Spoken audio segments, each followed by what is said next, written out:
முதல்வர்கள் மீதான வழக்குகள். ஏடிஆர் ஆய்வு. இந்திய மாநில மற்றும் யூனியன் பிரதேசங்களின் முதல்வர்கள் குறித்த ஜனநாயக சீர்திருத்த அமைப்பு ஏடிஆர் வெளியிட்ட ஆய்வில் அதிர்ச்சிகரமான தகவல்கள் வெளியாகியுள்ளன. ஆய்வில் இடம்பெற்ற 30 முதல்வர்களில் 12 பேர் 40% குற்ற வழக்குகள் சந்தித்து வருகின்றனர்.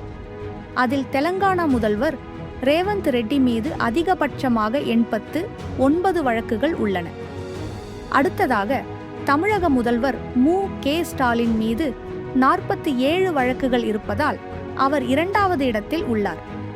ஆந்திர பிரதேச முதல்வர் சந்திரபாபு நாயுடு 18 வழக்குகள், கர்நாடக முதல்வர் சித்திராமையா 13 வழக்குகள், ஜார்க்கண்ட் முதல்வர் ஹேமந்த் சோரன் 5 வழக்குகள் என பட்டியலில் தொடர்ந்து வருகின்றனர்.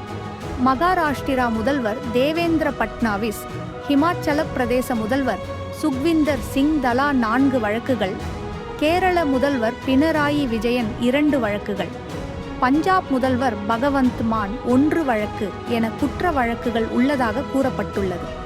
மேலும் முதல்வர்களின் சொத்து விவரங்களும் வெளியிடப்பட்டுள்ளன. அதிக சொத்து மதிப்பு கொண்ட முதல்வர் ஆந்திர முதல்வர் சந்திரபாபு நாயுடு 931 கோடி. அடுத்ததாக அருணாச்சல பிரதேச முதல்வர் பீமா காண்டு 332 கோடி ரூபாய். கர்நாடக முதல்வர் சித்திராமையா 51 கோடி ரூபாய். குறைந்த சொத்து மதிப்பு கொண்ட முதல்வர் மேற்கு வங்க முதல்வர் மம்தா பானர்ஜி 15 லட்சம் ரூபாய். இந்த ஆய்வு முதல்வர்கள் கடந்த தேர்தலில் தாக்கல் செய்த பிரமாண பத்திரங்களை அடிப்படையாக கொண்டு தயாரிக்கப்பட்டது.